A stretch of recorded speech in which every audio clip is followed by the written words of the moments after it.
Hi friends, അസ്സലാമു അലൈക്കും. അപ്പോൾ ഇന്ന് ഞാൻ വന്നിട്ടുള്ളത് ഒരു വെറൈറ്റി ആയിട്ടുള്ള ഒരു റോളിൻ്റെ റെസിപ്പി ആയിട്ടാണ്. അപ്പോൾ നമ്മളെപ്പോഴും ചിക്കൻ റോളല്ലേ കഴിക്കാറ്. അപ്പോൾ ഇതൊരു വെറൈറ്റി റോളാണ്. അപ്പോൾ എല്ലാവരും വീഡിയോ ഒന്ന് സ്കിപ്പ് ചെയ്യാതെ തന്നെ കണ്ടു നോക്കാം. അപ്പോൾ ഇതാ ഞാനിവിടെ ആദ്യം തന്നെ ഒരു പാൻ എടുത്തിട്ടുണ്ട്. അതിലേക്ക് ഒരു 2 ടേബിൾ സ്പൂൺ വെളിച്ചെണ്ണ ഒഴിച്ച് കൊടുക്കുന്നുണ്ട്. അപ്പോൾ എണ്ണക്കൊന്ന് ഏകദേശം ചൂടായി വന്നിട്ടുണ്ട്. ആ ഒരു സമയത്ത് ഇതിലേക്ക് നമുക്ക് സവോള ചേർത്ത് കൊടുക്കാം. ഞാൻ മീഡിയം സൈസിലുള്ള 2 സവോള ഇതുപോലെ ഒന്ന് കട്ട് ചെയ്തെടുത്തിട്ടുണ്ട്. അതിലേക്ക് ആവശ്യത്തിന് ഉപ്പും കൂടെ ചേർത്ത് നമുക്ക് നന്നായിട്ട് അതിനൊന്ന് വഴറ്റിയെടുക്കാം. അപ്പോൾ ഇതാ സവാള ഏകദേശം ഒന്ന് വാടി തുടങ്ങിയിട്ടുണ്ട്. ആ ഒരു സമയത്ത് ഇതിലേക്ക് കുറച്ച് കറിവേപ്പിലയും എരിവിന് ആവശ്യത്തിനുള്ള പച്ചമുളകും കൂടെ ചേർത്ത് കൊടുക്കുന്നുണ്ട്. ഞാനിവിടെ ഒരു 3 പച്ചമുളക് എടുത്തിട്ടുണ്ട്. അതും കൂടെ ചേർത്ത് നമുക്ക് നന്നായിട്ട് തന്നെ ഒന്ന് വഴറ്റിയെടുക്കാം. ഇപ്പോൾ ഇതാ സവാളൊക്കെ ഒന്ന് ഏകദേശം വാടി വന്നിട്ടുണ്ട്. ഇനി ഇതിലേക്ക് നമുക്ക് 1/2 ടീസ്പൂൺ ഗരം മസാലയും 1/2 ടീസ്പൂൺ മഞ്ഞൾപ്പൊടിയും കൂടെ ചേർത്ത് കൊടുക്കുക. ഇനി ഈ ഒരു പൊടികളുടെ പച്ചമണം മാറുന്ന വരെ നമുക്കൊന്ന് വഴറ്റിയെടുക്കാം. ഈ ഒരു സമയത്ത് ഇതിലേക്ക് ഒരു 1/2 ടീസ്പൂൺ കുരുമുളക് പൊടിയും കൂടെ ചേർത്ത് കൊടുക്കണം. അത് ഞാൻ സ്കിപ്പായി പോയിട്ടുണ്ട് ചേർത്ത് കൊടുക്കുന്നത്. ഇനിയിപ്പോൾ ഇതിലേക്ക് നമ്മൾ മെയിനായിട്ട് ചേർത്ത് കൊടുക്കുന്നത് കോഴിമുട്ടയാണ്. അപ്പോൾ ഞാനിവിടെ 4 കോഴിമുട്ട പുഴുങ്ങിയെടുത്തിട്ട് ഇതുപോലെ ചെറുതായിട്ടൊന്ന് കട്ട് ചെയ്തിട്ട് ചേർത്ത് കൊടുക്കുന്നുണ്ട്. ഇതിൻ്റെ കൂടെ ഞാൻ ആ ഒരു ഉണ്ണിയും കൂടെ മിക്സ് ചെയ്തെടുത്തിട്ടുണ്ട്.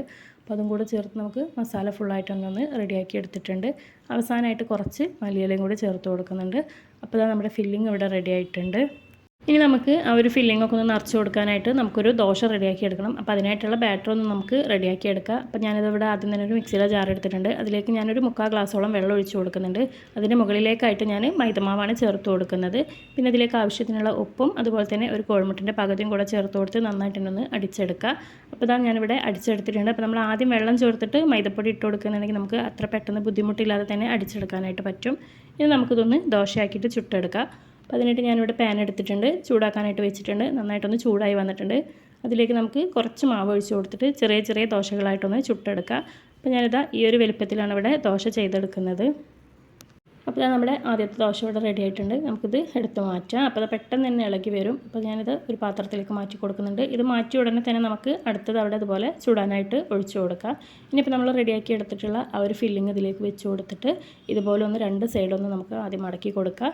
എന്നിട്ടൊന്ന് റോളാക്കി കൊടുക്കുക. പെട്ടെന്ന് തന്നെ സിമ്പിളായിട്ട് നമുക്ക് ചെയ്തെടുക്കാൻ പറ്റും. അപ്പോൾ ആ ഒരു ചൂടോട് കൂടിയിട്ടാണെന്നുണ്ടെങ്കിൽ അതിൽ പെട്ടെന്ന് തന്നെ അങ്ങോട്ട് ഒട്ടിപ്പിടിക്കും. അപ്പോൾ നമുക്ക് വേറെ പശ തേച്ച് കൊടുക്കേണ്ട ആവശ്യമൊന്നുമില്ല. അപ്പോൾ അതുകൊണ്ട് പെട്ടെന്ന് നമുക്ക് റെഡിയാക്കി എടുക്കാം. അതിന് ശേഷം ഞാനിതൊക്കെ ഒന്ന് ബ്രെഡ് ക്രംസിലൊന്ന് മുക്കിയെടുത്തിട്ടുണ്ട്. അപ്പോൾ അത് നമ്മുടെ ആ ഒരു എല്ലാ ദോശയും ഞാനിതുപോലെ ഫില്ല് ചെയ്തെടുത്തിട്ട് റെഡിയാക്കി എടുത്തിട്ടുണ്ട്. ഇനി നമുക്കിതൊന്ന് ഫ്രൈ ചെയ്തെടുക്കാം. അപ്പോൾ ഇതാ ഞാനിവിടെ ഓയിലൊക്കെ ഒന്ന് ചൂടാവാനായിട്ട് വെച്ചിട്ടുണ്ട്. നന്നായിട്ടൊന്ന് ചൂടായി വന്നിട്ടുണ്ട്. അപ്പോൾ നമുക്കിനി ഇതിലേക്ക് ഓരോന്നായിട്ട് ഇട്ട് കൊടുക്കാം. ഒരു മീഡിയം ഫ്ലെയിമിൽ വെച്ചിട്ട് ഫുള്ളൊന്ന് ഫ്രൈ ചെയ്തെടുക്കുക. ഇപ്പോൾ ഇതാ ഒരു ഭാഗം ഒന്ന് ആയി വന്നിട്ടുണ്ട്. നമുക്കിതൊന്ന് തിരിച്ചിട്ട് കൊടുക്കാം. എന്നിട്ട് നല്ലൊരു ഗോൾഡൻ കളർ ആകുന്ന വരെ ഒന്ന് ഫ്രൈ ചെയ്തെടുക്കാം.